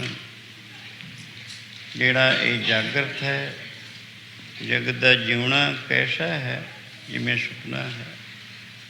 हाँ, सुपने दे विच जो कुछ देखता है वो बिल्कुल सच प्रतीत होना उतनी देर वास्ते, पर जदों जाग आउंदी है फिर भावें कहंदा है भी ओह मैं तो अपने बिस्तरे ते पिया होया, ये सुपना सी। या कूक नींद आ जाती है फिर ना सुपन रहे ना जागृत है, दो में नहीं रहते। क्योंकि ਉਸ ਅਵਸਥਾ ਦੇ ਵਿੱਚ ਘੂਕ ਨੀਂਦ ਦੇ ਵਿੱਚ ਮਨ ਜਿਹੜਾ ਹੈ ਇਹ ਆਪਣੇ ਕਾਰਨ ਅਵਿਦਿਆ ਵਿੱਚ ਲੈ ਹੋ ਜਾਂਦਾ। ਉੱਥੇ ਸੁਪਨਾ ਨਹੀਂ ਹੁੰਦਾ, ਯਾਨੀ ਉੱਥੇ ਕੋਈ ਜਾਗਰਤ ਜਾਂ ਸੁਪਨ ਕੁਛ ਵੀ ਨਹੀਂ ਹੁੰਦਾ। ਜਿਸ ਵਕਤ ਇਹ ਸਮਾਧੀ ਵਿੱਚ ਲੈ ਹੁੰਦਾ ਹੈ, ਉਦੋਂ ਆਤਮਾ ਵਿੱਚ ਲੈ ਹੁੰਦਾ ਹੈ। ਆਤਮਾ ਚੂँਕਿ ਨਿਰਵਿਕਲਪ ਹੈ, ਉੱਥੇ ਵੀ ਕੋਈ ਨਾ ਜਾਗਰਤ ਹੈ, ਅਸੰਸਾਰ ਹੈ, ਨਾ ਸੁਪਨ ਪ੍ਰਪੰਚ ਹੈ, ਦੋਵੇਂ ਨਹੀਂ। ਇੱਥੋਂ ਸਿੱਧ ਹੋਇਆ ਵੀ ਜੋ ਜਾਗਰਤ ਔਰ ਸੁਪਨ ਦੋਵੇਂ ਅਵਸਥਾ ਹਨ, ਇਹ ਸਿਰਫ ਮਨ ਦੀ ਕਲਪਨਾ ਦਾ ਨਾਮ ਹੈ। ਮਨ ਦੀ ਕਲਪਨਾ ਹੈ। ਅਗਰ ਮਨ ਦੀ ਕਲਪਨਾ ਕਿਵੇਂ ਮੁੱਕ ਜਾਏ, ਇਹ ਦੋਵੇਂ ਖਤਮ ਹਨ। ਦੁੱਖ ਇਹਨਾਂ ਦੋਨਾਂ ਅਵਸਥਾਵਾਂ ਦੇ ਵਿੱਚ ਹੈ। ਘੂਕ ਨੀਂਦ ਵਿੱਚ ਕਿਸੇ ਨੂੰ ਦੁੱਖ ਨਹੀਂ ਕਦੇ ਵੇਤਿਆ, ਸਮਾਧੀ ਵਿੱਚ ਕਦੇ ਕਿਸੇ ਨੂੰ ਦੁੱਖ ਨਹੀਂ ਵਿਆਪਿਆ। ਸਮਾਧੀ ਤਾਂ ਹਰੇਕ ਨੂੰ ਪ੍ਰਾਪਤ ਨਹੀਂ ਭਾਵੇਂ ਹੁੰਦੀ, ਲੇਕਿਨ ਘੂਕ ਨੀਂਦ ਤਾਂ ਹਰੇਕ ਨੂੰ ਆਉਂਦੀ ਹੈ, ਸਾਰੇ ਜਾਣਦੇ ਹਨ। ਸੋ ਇਉਂ ਇਸ ਕਰਕੇ ਕਹਿਣ ਲੱਗੇ ਰਾਜਨ, ਜਾਗਰਤ ਔਰ ਸੁਪਨ ਦੋਵੇਂ ਇੱਕੋ ਜਿਹੇ ਹਨ, ਇਹਨਾਂ ਵਿੱਚ ਫਰਕ ਕੋਈ ਵੀ ਨਹੀਂ ਹੈ। ਹਾਂ, ਗਲਤੀ ਕਰਕੇ, ਭੁੱਲ ਕਰਕੇ, ਭਰਮ ਕਰਕੇ, ਅਗਿਆਨ ਕਰਕੇ ਭਰਮ ਪ੍ਰਤੀਤ ਹੁੰਦਾ ਹੈ। ਇਸ ਕਰਕੇ ਜਾਗਰਤ ਔਰ ਸੁਪਨ ਦੋਵੇਂ ਇੱਕੋ ਜਿਹੇ ਹਨ। ਫਿਰ ਇਹ ਵੀ ਨਾਲ ਦੀ ਨਾਲ ਕਿਹਾ, ਰਾਜਨ ਤੂੰ ਨਿਆਂਕਾਰੀ ਸੀ, ਧਰਮਾਤਮਾ ਸੀ, ਸੰਤ ਸੇਵੀ ਸੀ, ਤੇਰੇ ਵਿੱਚ ਜਿਹੋ ਜਿਹੇ ਰਾਜਿਆਂ 'ਚ ਗੁਣ ਚਾਹੀਦੇ ਪਾਏ ਜਾਂਦੇ ਸਨ। ਇਸ ਕਰਕੇ ਪਿਛਲੇ ਜਨਮ ਦਾ ਤੇਰਾ ਇਹੋ ਜਿਹਾ ਸੰਸਕਾਰ ਸੀ, ਤੇਰਾ 8 ਸਾਲ ਵਾਸਤੇ ਰਾਜ ਜ਼ਰੂਰ ਖੁੱਸ ਜਾਣਾ ਸੀ, ਪਰ ਇਹ ਸਾਰੀ ਖੇਡ ਸੁਪਨੇ ਵਿੱਚ ਹੀ ਟਲ ਗਈ ਹੈ। ਕਿਉਂਕਿ ਤੂੰ ਸੰਤ ਸੇਵੀ ਸੀ, ਨਿਆਂਕਾਰੀ ਸੀ, ਧਰਮਾਤਮਾ ਸੀ, ਪ੍ਰਜਾ ਪਾਲਕ ਸੀ। ਤੇਰੇ ਵਿੱਚ ਜਿਹੇ ਜਿਹੇ ਗੁਣ ਚਾਹੀਦੇ ਸਨ, ਰਾਜਿਆਂ ਵਾਲੇ ਪਾਏ ਜਾਂਦੇ ਸਨ, ਉਸਨੇ ਤੇਰੇ ਇਹ ਸਾਰੇ ਸੁਪਨ ਵਿੱਚ ਹੀ ਨਸ਼ਟ। ਜਿਵੇਂ ਗੁਰੂ ਅਰਜਨ ਦੇਵ ਪੰਜਮ ਪਾਤਸ਼ਾਹ ਨੇ ਮੰਡੀ ਸ਼ਕੇਤ ਵਾਲੇ ਦਾ ਇੱਕ ਜਨਮ 60 ਸਾਲ ਦੀ ਆਯੂ ਜਿਹੜੀ ਉਸਨੇ ਇੱਕ ਭੰਗੀ ਦੇ ਘਰ ਜਨਮ ਧਾਰ ਕੇ ਦੁੱਖ ਤਕਲੀਫਾਂ ਉਠਾਉਣੀਆਂ ਸੀਗੀਆਂ, ਉਹਨੂੰ ਸੁਪਨੇ ਵਿੱਚ ਹੀ ਭੁਗਤਾ ਦਿੱਤੀ ਸੀ। ਜਦੋਂ ਉਹਨੇ ਸ਼ੰਕਾ ਕੀਤਾ ਸੀ, ਲੇਖ ਨ ਮਿਟੀਏ ਸਖੀ ਜੋ ਲਿਖਿਆ ਕਰਤਾਰ। ਮੰਡੀ ਸ਼ਕੇਤ ਦਾ ਰਾਜਾ ਗੁਰੂ ਅਰਜਨ ਦੇਵ ਮਹਾਰਾਜ ਦੇ ਦਰਸ਼ਨ ਵਾਸਤੇ ਆਉਂਦਾ ਹੈ ਅੰਮ੍ਰਿਤਸਰ। ਗੁਰੂ ਜੀ ਉਸ ਮੌਕੇ ਦੱਖਣੀ ਓਂਕਾਰ ਦਾ ਪਾਠ ਕਰ ਰਹੇ ਸਨ, ਜਿਹਦੇ ਵਿੱਚ ਇਹ ਬਚਨ ਆ ਰਿਹਾ ਸੀ, ਲੇਖ ਨ ਮਿਟਹੀ ਹੈ ਸਖੀ, ਲੇਖ ਨ ਮਿਟਹੀ ਹੈ ਸਖੀ, ਲੇਖ ਨ ਮਿਟਹੀ ਹੈ ਸਖੀ,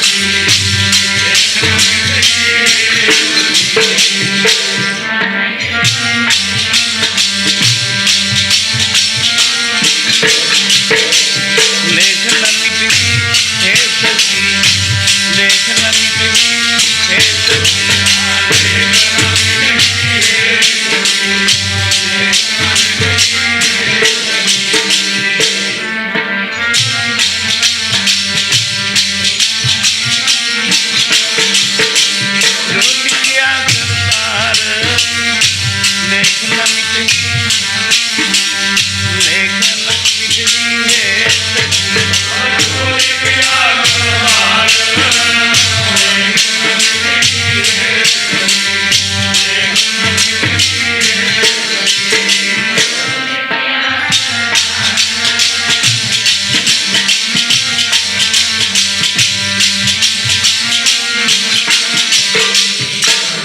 ਲੇਖ ਨ ਮਿਟਹੀ ਹੈ ਸਖੀ ਜੋ ਲਿਖਿਆ ਕਰਤਾਰ।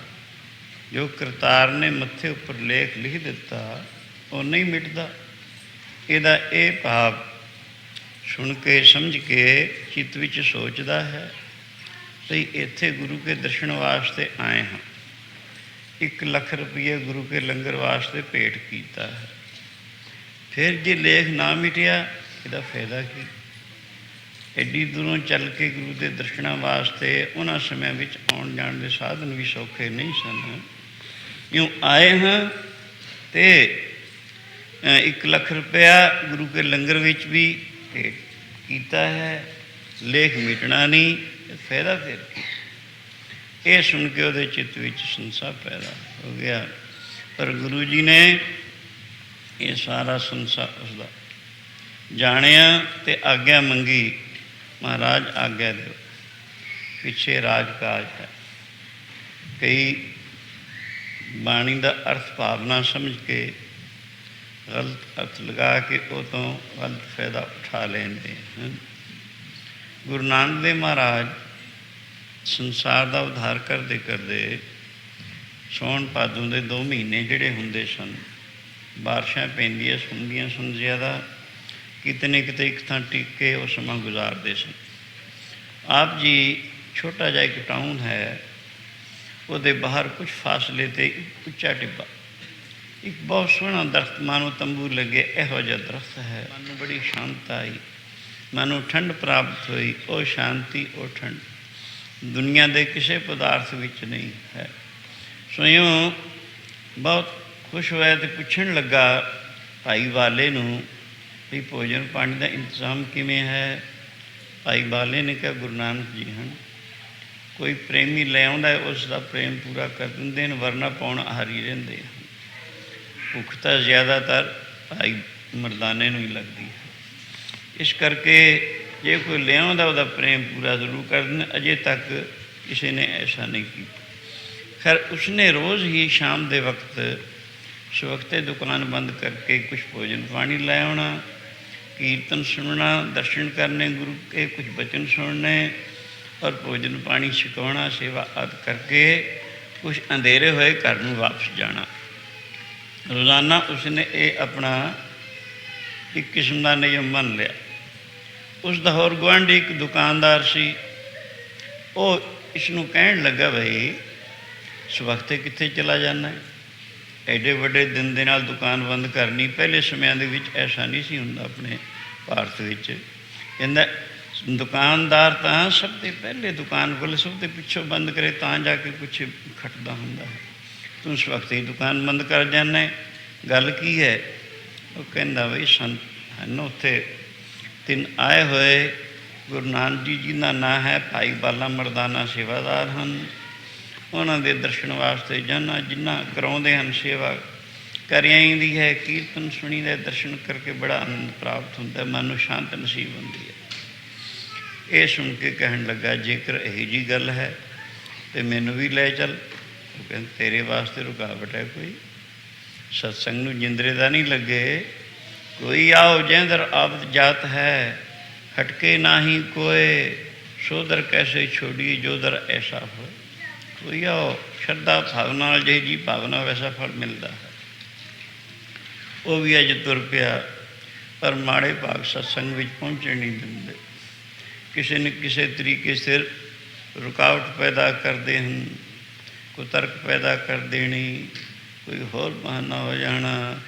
ਇਉਂ ਰਸਤੇ ਦੇ ਵਿੱਚ ਇੱਕ ਬੁਰਾ ਬਾਜ਼ਾਰ ਸੀ, ਇਹ ਉੱਥੇ ਜਾਣ ਲੱਗ ਪਿਆ ਮੇਰੇ ਪਾਸ। ਇਸ ਤਰੀਕੇ ਸਿਰ ਦੁਕਾਨ ਦੋਨਾਂ ਨੇ ਇੱਕੋ ਵੇਲੇ ਬੰਦ ਕਰਨੀ, ਪਰ ਉਹ ਗੁਰੂ ਕਾ ਪ੍ਰੇਮੀ ਰੋਜ਼ ਕੁਛ ਨੂੰ ਕੁਛ ਭੋਜਨ ਬਣਾ ਕੇ ਗੁਰੂ ਕੇ ਦਰਸ਼ਨ ਵਾਸਤੇ ਆਉਂਦਾ, ਭੋਜਨ ਛਕਾਉਂਦਾ, ਕੀਰਤਨ ਸੁਣਦਾ, ਬਚਨ ਸੁਣਦਾ, ਸੇਵਾ ਕਰਦਾ। ਦੂਜਾ ਬੁਰੇ ਪਾਸੇ ਜਾਂਦਾ ਸੀ, ਦੁਕਾਨ ਇੱਕੋ ਵੇਲੇ ਬੰਦ ਕਰਨੀ। ਇਉਂ ਇੱਕ ਦਿਨ ਦਾ ਜ਼ਿਕਰ, ਉਹਨਾਂ ਦੇ ਮਕਾਨ ਵੀ ਇਕੱਠੇ ਹੀ ਸਨ। ਉਹ ਮਨਮੁਖ ਜਿਹੜਾ ਸੀ ਕਹਿਣਗਾ, ਕਿਹੜੇ ਵੇਲੇ ਵਾਪਸ ਆਉਣਾ ਹੁੰਦਾ ਹੈ? ਉਹ ਕਹਿੰਦਾ ਬਈ ਕੁਛ ਦੇਰ ਹੋ ਜਾਂਦੀ ਹੈ। ਚੰਗਾ, ਕਹਿਣ ਲੱਗਾ ਅੱਜ ਆਪਾਂ ਘਰ ਵੀ ਇਕੱਠੇ ਹੀ ਚੱਲਣਾ ਹੈ। ਜੇ ਤੂੰ ਪਹਿਲਾਂ ਆ ਗਿਆ, ਤੂੰ ਇੱਥੇ ਬੈਠ ਜਾਈਂ, ਮੈਂ ਪਹਿਲਾਂ ਮੈਂ ਬਹਿ ਜਾਊਂ, ਇਕੱਠੇ ਘਰ ਨੂੰ ਵੀ ਇਕੱਠੇ ਹੀ ਚੱਲਾਂਗੇ। ਖੈਰ ਇਸੀ ਤਰ੍ਹਾਂ ਉਹ ਪ੍ਰੇਮੀ ਤਾਂ ਗੁਰੂ ਅੱਗੇ ਚਲਾ ਗਿਆ। ਉਹ ਜਿੱਥੇ ਜਾਂਦਾ ਹੁੰਦਾ ਸੀ ਉੱਥੇ ਉਸ ਮਕਾਨ ਨੂੰ ਜਿੰਦਰਾ ਲੱਗਿਆ ਦੇਖਿਆ। ਆ ਕੇ ਉੱਥੇ ਬੈਠ ਕੇ ਜਿੱਥੋਂ ਵਾਅਦਾ ਕੀਤਾ ਸੀ। ਉਦਾਸ ਆਦਮੀ ਇਹੀਆਂ ਜਿਹੀਆਂ ਹਰਕਤਾਂ ਕਰਦਾ, ਜਾਂ ਤਾਂ ਉਂਗਲਾਂ ਦੀਆਂ ਗੱਢਾਂ ਭੰਨੂਗਾ, ਜਾਂ ਕੁਛ ਡੱਕੇ ਭੰਨੂਗਾ, ਜਾਂ ਮਿੱਟੀ ਪੱਟੂ, ਇਹੋ ਜਿਹੀਆਂ ਹਰਕਤਾਂ ਕਰਦਾ ਹੁੰਦਾ ਹੈ। ਮਿੱਟੀ ਪੱਟਣ ਲੱਗ ਗਿਆ ਅਤੇ ਪੱਟਦੇ ਨੂੰ ਬੁਗਚਾ ਲੱਭ ਗਿਆ।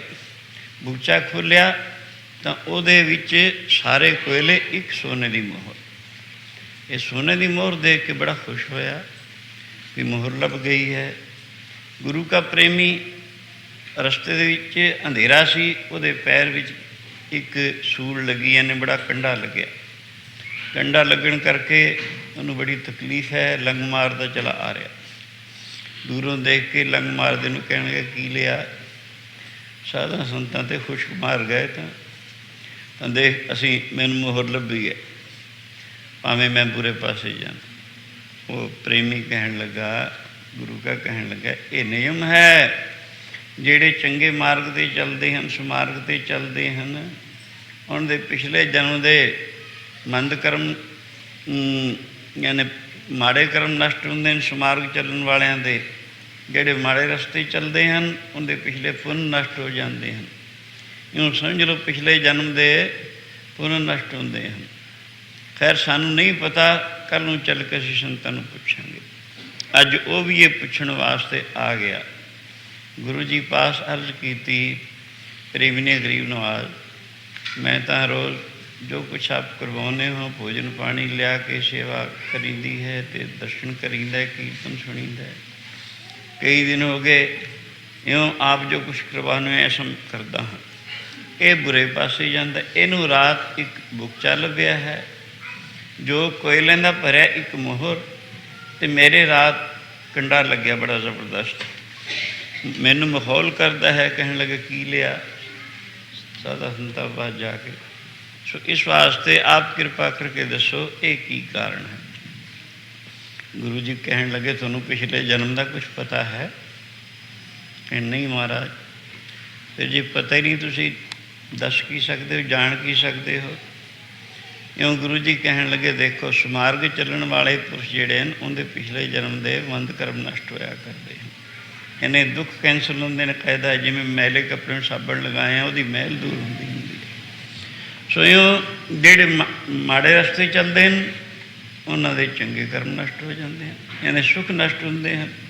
ये है गुरु जी कहणगे देख पिछले जन्म दे विच इसने एक मोहर दान की सी, ਉਹਦਾ बुकचा भरिया लभना सी, 1000 मोहर लभनी सी, पर बुरे पासे जान करके वो मोहरां दे कोयले बनते चले गए। पाप रूपी कर्म विच वो कोयले जेड़े साने मोहरां सी कोयले बन गए। ये अज जाऊँगा ये भी कोयला बन जाना सी। तू चूंकि चंगे पासे आना है, पिछले जन्म विच तेरे तो कुछ इहो जिहा कर्म होया सी जिसका फल ते सूली चढ़ना सी, पर उस सूली का छुटकारा तेरा सूल नाल ही हो गया है। क्यों कर्म कैंसल हो गए। इस तरीके से ਜਿਹੜੇ ਸਮਾਰਗ ਚੱਲਣ ਵਾਲੇ ਪੁਰਸ਼ ਉਹਨਾਂ ਦੇ ਮੰਦ ਕਰਮ ਕੈਂਸਲ ਹੁੰਦੇ ਹਨ, ਜਿਹੜੇ ਕੁਮਾਰਗ ਚੱਲਣ ਵਾਲੇ ਹੁੰਦੇ ਪੁੰਨ ਕਰਮ ਕੈਂਸਲ ਹੁੰਦੇ ਹਨ, ਯਾਨੀ ਸੁਖ ਨਸ਼ਟ ਹੁੰਦੇ ਹਨ। ਸੋ ਇਸੀ ਤਰ੍ਹਾਂ ਗੁਰੂ ਅਰਜਨ ਦੇਵ ਮਹਾਰਾਜ ਜੀ ਨੇ ਉਸ ਰਾਜਾ ਦਾ ਉਹ ਇੱਕ ਸੁਪਨੇ ਦੇ ਵਿੱਚ ਹੀ ਇੱਕ ਜਨਮ ਭੁਗਤਾਇਆ, ਜਿਹੜਾ ਕਹਿੰਦਾ ਸੀ ਫਿਰ ਉਹਨੂੰ ਇਹ ਦੱਸਿਆ ਵੀ ਰਾਜਨ तू कहता सी ना लेख नहीं मिटता है, जो लिखता करतार ने विधाता ने लिख दिता है। लेख मिटता है पर जे इस पासे चले, तैं जो 1 लाख रुपया दान किया दर्शन मेले वास्ते चल के आया, वो व्यर्थ नहीं गया। हाँ उसका फल तेनों ये मिलया है, एक जन्म तैं मंगियां दे घर दे धार के 60 साल दुख तकलीफां उठाउणियां सन, वो तेरिया सुपने विच ही कट्टियां गईयां। शमीर नूं गुरु जी ने कितने जन्म भुगताए सन, बड़ियां मिसालां आईयां हैं। सो इस करके इत्थे राजा जनक नूं अष्टावक्र जी कहते हैं, राजन 8 साल हो गए, तेरे मन के उपर इस गल का गहरा असर है, पर कोई इहो जिहा लेख सी जिस करके तेरा राज जरूर खुस जाना सी, पर तू संत सेवी धर्मात्मा निरंकारी ਜਿਹੇ ਜਿਹੇ ਰਾਜਾਂ ਵਿੱਚ ਚੰਗੇ ਗੁਣ ਚਾਹੀਦੇ ਪ੍ਰਜਾ ਪਾਲਕ ਆਦਿ ਉਹ ਪਾਏ ਜਾਂਦੇ ਹਨ। ਇਸ ਕਰਕੇ ਉਹਨਾਂ ਨੇ ਤੇਰਾ ਸੁਪਨੇ ਵਿੱਚ ਹੀ ਭੁਗਤਾਤਾ, ਪਰ 8 ਸਾਲ ਤੇਰੇ ਮਨ ਦੇ ਉੱਪਰ ਉਹਦਾ ਅਸਰ ਜ਼ਰੂਰ ਰਿਹਾ ਹੈ। ਇੰਨੀ ਗੱਲ ਸਾਰੀ ਸੰਗਤ ਜਦੋਂ ਅਸ਼ਟਾਵਕਰ ਨੇ ਕਹੀ, ਰਾਜਾ ਜਨਕ ਚਾਹੁੰਦਾ ਸੀ ਮੈਂ ਉਸ ਨੂੰ ਗੁਰੂ ਧਾਰਨ ਕਰਾਂਗਾ, ਜਿਹੜਾ ਇਤਨੀ ਜਲਦੀ ਮੈਨੂੰ ਗਿਆਨ ਕਰ ਦੇ। ਘੋੜੇ ਦੇ ਰਕਾਬ ਵਿੱਚ ਪੈਰ ਪਾਇਆ, वो काठी से बैठदियाँ इतनी जल्दी ज्ञान कर दे, मैं उसनों गुरु धारण करूँगा। हो सकता है अगर उत्तम अधिकारी हो शासन कोई आश्चर्य बात नहीं। राजे ने कहा चंगा अगर तू ऐसा चाहना है चल इउं कर, घोड़ी की रकाब पैर पा के खा। ऐसा ही किया। उस तो पहला कह लगे इउं दस, जिसने गुरु धारण करना होंदा उसने गुरु की दक्षिणा की देनी होंदी है। ये दस शास्त्र की कहता है। कहणगे तन मन धन सब सौंप गुरु को हुक्म मनीए पाइए। तन मन धन गुरु की भेंट चाढ़ दिए तां जाके प्रभु प्राप्ति हुंदी है। गुरां नूं मना लिए तन मन धन देवे। गुरां नूं मना लिए तन मन धन देवे। गुरां नूं मना लिए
राजे जनक नूं पुछया, अगर तू ज्ञान चाहना है कि दस गुरु दक्षिणा की हुंदी है, शास्त्रकार की कहते हैं?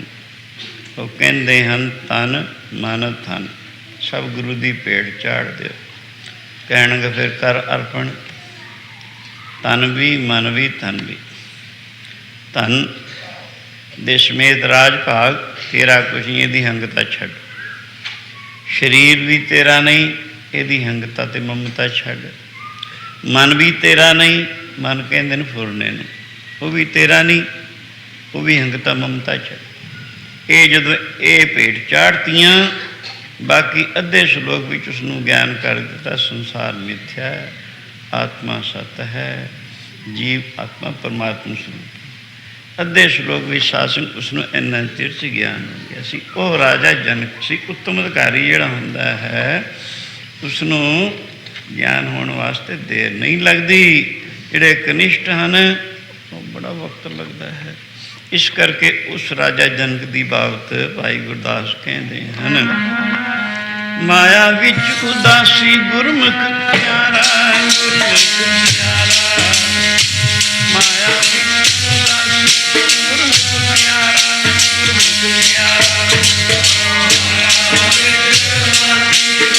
प्यारा, गुरमुख प्यारा।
भगत बड़ा राजा जनक है, गुरमुख माया विच उदासी। यूँ औरू कहती है, भाई बाला मैं मिथिलापुरी दे विच रहिंदा सी, जिथे दा राजा जनक राजा भी सी और ब्रह्म ज्ञानी भी सी। शासन ये प्रसंग कल फिर इतों शुरू किया जाएगा। हुण गज वज के पहले आनंद साहब विच बोलो सारी संगत, उस तो बाद गुरु स्तोत्र विच बोलांगे, फिर अरदास होएगी, फिर हुक्मनामा सुन के प्रसाद लैके चाले पाउण की खेचल करो। रामकली महला तीजा नंद देखो ओंकार सतगुर प्रसाद, नंद प्या सुन मेरी ये माए सतगुरु पाया।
धन है धन है धन है गुरु नानक साहिब धन है।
तीने ताप निवारण हारा दुख हंता सुख रास।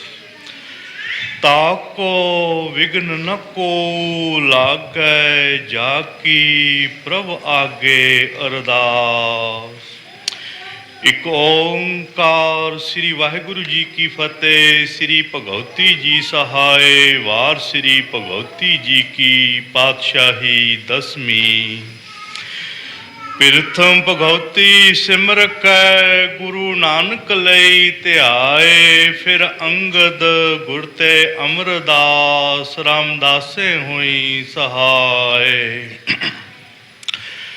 अर्जन हर गोबिंद नू सिमरो, श्री हर राय। श्री हर कृष्ण ध्याइए, जिस डिठे सब दुख जाए। तेग बहादुर सिमरिए, खर नौ निध आवे धाए। सब थाई होए सहाय। दसवें पातशाह श्री गुरु गोबिंद सिंह साहिब जी, सब थाई होए सहाय। श्लोक महला दूजा। आपे जाने करे आप, आपे आने रास। तिसे अग्गै नानका, खलै कीचै अरदास। सत श्री अकाल पुरख जी का ध्यान, तरके खालसा साहिब बोलो जीवा। दसां पातशाहियां दी जो, श्री गुरु ग्रंथ साहिब जी दे पाठ। दर्शन दीदार दा ध्यान, तरके खालसा साहिब बोलो जीवा। चार साहिबजादे पंज प्यारे, 40 मुक्ते पंजां तख्तां। सरबत गुरद्वारियां दा ध्यान, तरके खालसा साहिब बोलो जीवा। जिन्ना गुरमुखां नाम जपिया, बंड छकिया धर्म है सीस दिते। चरखियां ते चढ़े, बंद बंद कुटवाए, सिदक नहीं हारिया। तिन्ना सचियारियां प्यारियां, सिदकवान सिखां दी कमाई दा ध्यान, तरके खालसा साहिब बोलो जीवा। सिखां दा मन नीवा, मत ऊंची मत पत का राखा। आप काल पुरख वाहिगुरु, सिखां नू सिखी दान। भरोसा दान, दाना सिर दान, नाम दान। श्री अमृतसर साहिब जी के दर्शन इशनान। चौंकियां झंडे बुंगे, जुगो जुग अटल धर्म का जयकार। सच्चे पातशाह सिखी सिद, केसां सवासां संग निभावना। हे करना निधान सतगुरु जीओ, आप जी दे हजूर दीवान सजाए हन। कीरतन बखियान होए हन। अखर वादा घाटा भुल चुक माफ करना। अगे वास्ते सुध स्पष्ट, कीरतन बखियान करन दा वल बख्शो। हे मेहरबान गुरबाणी द्वारा विचारां कीतियां हन। इन्हां दा प्रभाव साडे कलयुगी जीवां दे हिरदियां ते वसाओ। आई संगत दी हाजरी, आप जी दे दर ते परवान करो। नामदान सिखी दान, भरोसा बख्शो। आप जी दे हजूर कड़ा प्रसादी देग हाजिर है। आप जी भोग लाओ, शीत प्रसाद साध संगत को मिले। काम क्रोध लो मोहंकार आदक तो बचा के। आप जी दे पवित्र चरण कबलां दी प्रीत बख्शो। सही प्यारे मेलो जिन्ना मिलिया, आप जी दा नाम अठे पहर चित आवे। कला वाहिगुरु जी की बरते, धन गुरु नानक नाम। चढ़दी कला तेरे भाणे, सरबत का